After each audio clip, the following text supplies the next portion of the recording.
mais doente, não é? E, portanto, passa-se um processo de degeneração celular que vai sendo cumulativa. Portanto, não, muitas vezes é muito difícil de fazer reverter porque levou anos a ser construído, não é?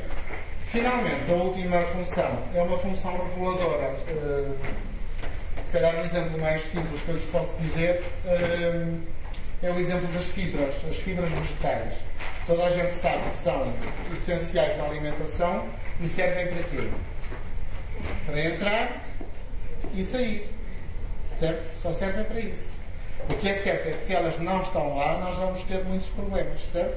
Toda a gente entende isto. Portanto, não são para ser absorvidas, mas têm que cumprir uma função. Portanto, uma função reguladora. Eu estou a falar de uma função físico-química, mas há algumas que têm só função química, certos elementos que estão presentes na nossa alimentação.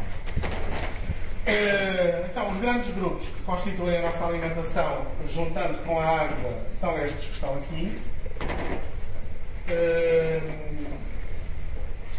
E quando nós pensamos que uma função de um alimento é uma coisa assim muito reduzida e muito fácil de entender, felizmente pensamos assim que é para não darmos muitas voltas à cabeça, não é? Só para lhes falar de algumas das funções das proteínas, por exemplo, nós temos esta lista que são as funções principais, a função biológica que elas têm. Portanto, não é indiferente a qualidade dos nutrientes que eu vou buscar à comida, porque basta que a proteína que eu estou a ingerir seja de má qualidade para que todos estes processos em que as proteínas estão envolvidas estejam a funcionar mal, não é? Porquê é que insistimos nesta questão da nutrição? Insistimos porque a Organização Mundial de Saúde está alarmada com o que se está a passar em termos mundiais e tem lançado constantemente, vocês têm ouvido nos últimos tempos aqui, sinais de alerta para que tenhamos atenção com o que estamos a comer, com a forma como estamos a comer, com o tipo de dieta que nós fazemos, com a questão do controle de peso. Neste momento sabem que os dois grandes dramas da humanidade são as pessoas que morrem de fome e as pessoas que morrem por excesso de comida. E parece que entre os dois que há um fosso cada vez maior. Cada vez mais há gente que está... Aliás, hoje em dia já se morre mais por excesso de alimentos do que por falta de alimentos, em termos numéricos. O que começa a ser uma coisa realmente assustadora. Não sei se vocês leram os relatórios que vieram da reunião dos especialistas em Sydney há cerca de 2 meses. Alguns deles diziam: vocês andam assustados com a gripe das aves, preocupem-se com a epidemia do excesso de peso que vai matar muito mais gente do que a gripe das aves. Está a matar já, não é? Está a matar muito mais gente. Então, dá a impressão que o fenómeno se vai passando diante de nós e nós não o vamos vendo. Eu costumo dizer aqui, quando eu estive nos Estados Unidos, aqui há uns tempos, foi para mim uma viagem de reconciliação comigo mesmo, não é? Eu sentia-me muito elegante, podem crer. Era uma experiência. Nunca estive apertado numa cadeira, nunca estive apertado. Aquilo é tudo XXL, hiper-L, não é? A pessoa sente-se mesmo bem. Sente que há lugares no mundo que foram preparados para nos receber. Dos outros não vale a pena falar, não é? Porque infelizmente é uma vergonha, mas ainda hoje, no nosso mundo, se morre de fome. Uma vergonha para nós, que devíamos cobrir a cara, mas ainda se morre de fome. Gostava de lhe chamar a atenção para esta menina aqui. Na Espanha já é proibido, mas nos outros países ainda não é. Certo?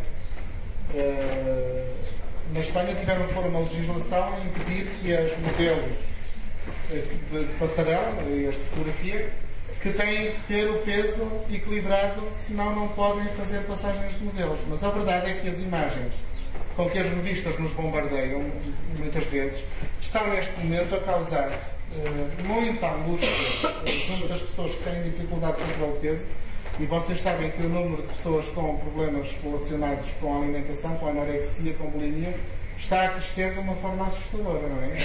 Há pouco tempo também saiu uma reportagem em Portugal que fala de números verdadeiramente assustadores em relação a isso. Isso porquê? Porque se propõe às pessoas um corpo que, na verdade, não é possível obter. Então a pessoa parte para o exagero, parte para o outro extremo. Os meios de comunicação social tratam o excesso de peso e a obesidade como a epidemia do nosso século, e alguns dados que nos podem permitir este alarme que é posto cá fora têm a ver com os Estados Unidos, têm a ver com a Europa, enquanto Europa, e têm a ver também com Portugal. Não é? Portugal não quer ficar para trás em modo nenhuma, e portanto é verdade que nós estamos a conseguir batê-los aos pontos. Neste momento já estamos melhor que eles. Portugal e Gibraltar, em termos de diabetes infantil e juvenil, já está no topo da Europa. Portanto, em alguma coisa somos bons. E a verdade é que, olhando ao tipo de condições de vida que nós temos, não é difícil que para nós as consequências a curto, médio e longo prazo sejam muito mais graves do que para a maioria dos países que podem, de alguma maneira, depois fazer frente com o seu sistema de saúde a estas consequências. O que nós sabemos em Portugal é que mais de 50% dos adultos têm excesso de peso e números que começam a ser assustadores.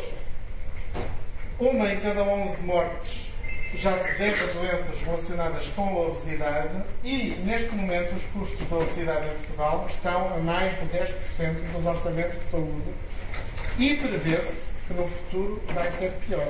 Não é? Portanto, porque os números de pessoas que estão neste momento a começar a ter excesso de peso indiciam que no futuro estes números vão duplicar, se vão multiplicar muitas vezes.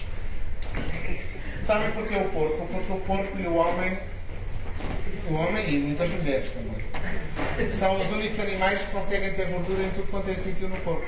É verdade, é verdade. É verdade. Parece que os outros animais têm uma limitação física, mas nós e o porquinho, não. Portanto, se calhar estamos a reencontrar nas nossas origens, não é? Vocês sabem que mais de 50% dos AVCs, das paragens cardíacas de determinados tipos de cancro, de diabetes, são causados diretamente pela má nutrição. Está bem? Má nutrição, que não quer dizer má alimentação, a pessoa, em termos quantitativos, a pessoa pode comer muito, ou pode comer o que lhe parece bem, mas a